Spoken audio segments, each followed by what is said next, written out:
Assalamualaikum warahmatullahi wabarakatuh.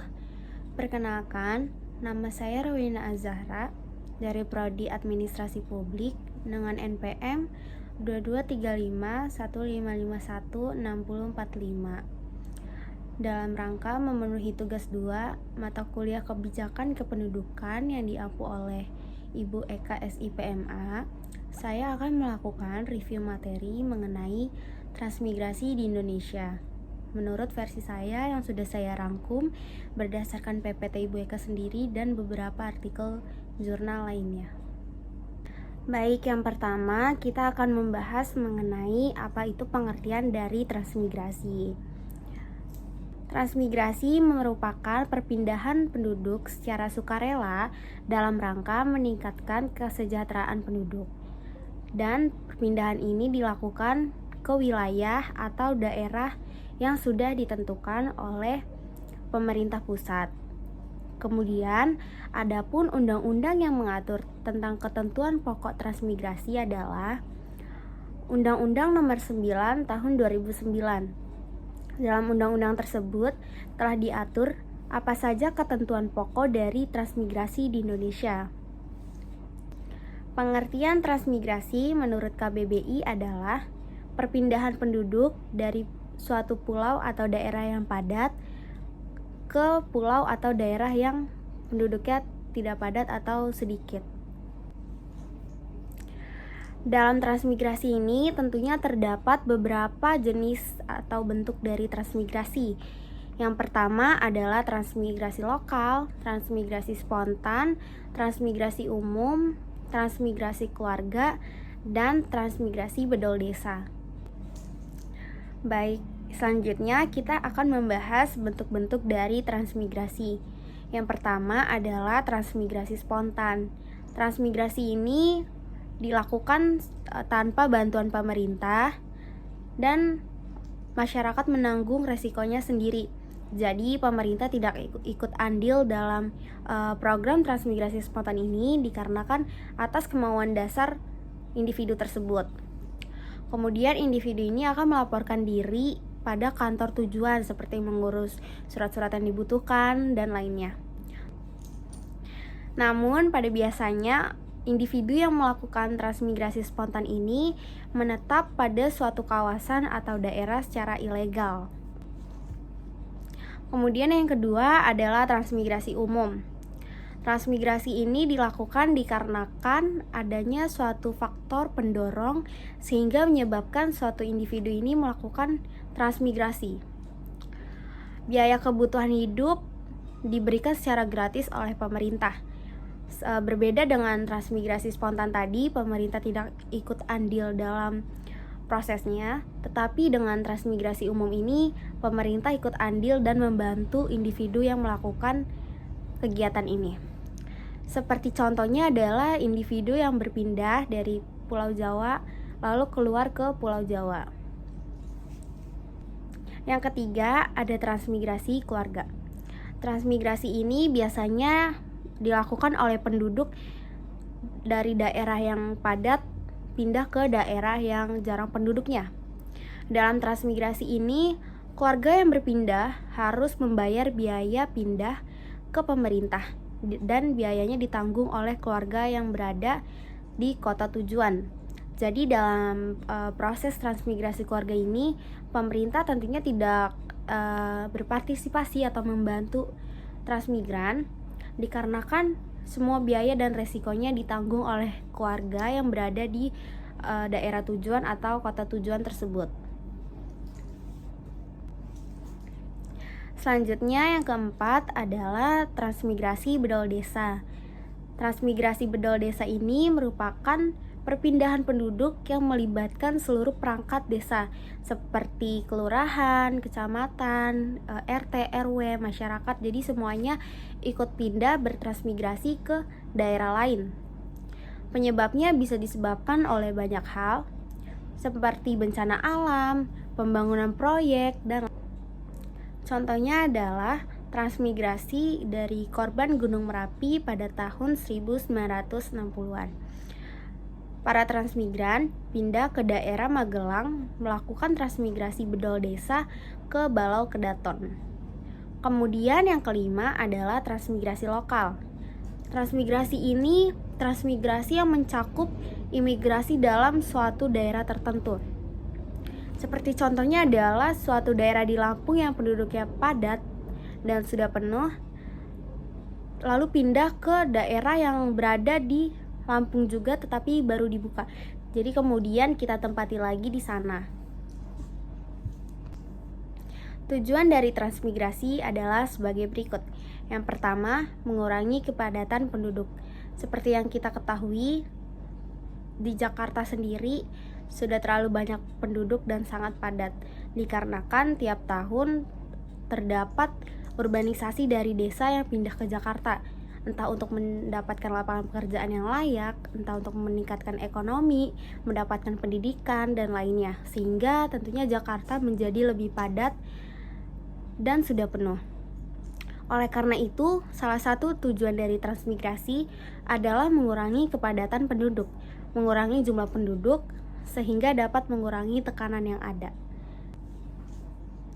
Lalu, tujuan yang kedua adalah mengembangkan daerah tertentu. Maksudnya adalah mengembangkan daerah agar berkembang secara optimal. Jadi tentunya kan dengan Indonesia yang memiliki pulau banyak, masih terdapat daerah tertentu yang belum berkembang secara maksimal, seperti daerah terpencil atau terpelosok. Jadi dengan adanya transmigrasi, tentunya kita akan membangun atau mengembangkan daerah tersebut agar setara dengan daerah besar lainnya seperti Jakarta, Surabaya, Bandung, Medan, dan lainnya, sehingga tidak ada lagi kesenjangan antar kota yang terjadi. Yang ketiga, ada pemerataan pembangunan. Untuk mencapai pemerataan pembangunan di seluruh wilayah Indonesia, maka kita memerlukan transmigrasi. Jadi nanti tidak ada kesenjangan pembangunan di antar wilayah, entah di Jakarta yang pembangunannya sudah cukup maksimal seperti ada angkutan umum yang sudah banyak, LRT, Transjakarta, MRT, dan lainnya. Jadi di daerah lain juga dapat mempunyai pembangunan seperti Jakarta yang sudah mendekati maksimal. Dengan adanya transmigrasi dapat mengurangi kesenjangan masyarakat atau pembangunan antar wilayah. Lalu tujuan yang kedua adalah mengembangkan daerah tertentu. Maksudnya adalah mengembangkan daerah agar berkembang secara optimal. Jadi tentunya kan dengan Indonesia yang memiliki pulau banyak, masih terdapat daerah tertentu yang belum berkembang secara maksimal, seperti daerah terpencil atau terpelosok. Jadi dengan adanya transmigrasi, tentunya kita akan membangun atau mengembangkan daerah tersebut agar setara dengan daerah besar lainnya seperti Jakarta, Surabaya, Bandung, Medan, dan lainnya, sehingga tidak ada lagi kesenjangan antar kota yang terjadi. Yang ketiga, ada pemerataan pembangunan. Untuk mencapai pemerataan pembangunan di seluruh wilayah Indonesia, maka kita memerlukan transmigrasi. Jadi nanti tidak ada kesenjangan pembangunan di antar wilayah, entah di Jakarta yang pembangunannya sudah cukup maksimal seperti ada angkutan umum yang sudah banyak, LRT, Transjakarta, MRT, dan lainnya. Jadi di daerah lain juga dapat mempunyai pembangunan seperti Jakarta yang sudah mendekati maksimal. Dengan adanya transmigrasi dapat mengurangi kesenjangan masyarakat atau pembangunan antar wilayah. Selanjutnya yang akan kita bahas adalah dampak positif dari transmigrasi. Yang pertama adalah meningkatkan produksi. Dengan adanya transmigrasi, maka dapat meningkatkan produksi terutama pada bidang pertanian dan perkebunan, sehingga dapat mensejahterakan masyarakat. Yang kedua adalah peningkatan SDM. Dengan adanya transmigrasi ini dapat meningkatkan SDM di daerah terpencil. Seperti yang kita ketahui, daerah terpencil ini penduduknya cukup kurang, tidak seperti daerah besar lainnya, sehingga kekurangan penduduk atau usia produktif di daerah tersebut. Jadi terdapat kesenjangan SDM di daerah itu. Sehingga dengan adanya transmigrasi, peningkatan SDM ini lebih merata dan dapat berguna untuk daerah tersebut. Yang ketiga, ada peningkatan ekonomi. Dengan adanya transmigrasi, dapat meningkatkan ekonomi pada daerah terpencil dengan menciptakan lapangan pekerjaan dan produksi. Seperti yang kita ketahui, dengan hal sebelumnya, banyak masyarakat daerah yang pindah ke Jakarta untuk mencari lapangan pekerjaan yang layak, dikarenakan di daerahnya kurang ada lapangan pekerjaan yang layak atau sesuai dengan kemampuan mereka. Sehingga dengan adanya transmigrasi dapat mengelola atau menciptakan lapangan pekerjaan untuk masyarakat daerah tersebut. Selanjutnya, kita akan membahas mengenai dampak negatif dari transmigrasi. Yang pertama, biaya yang besar. Dengan adanya transmigrasi, ini membutuhkan dana yang cukup besar dan dapat menjadi beban bagi pemerintah maupun masyarakat.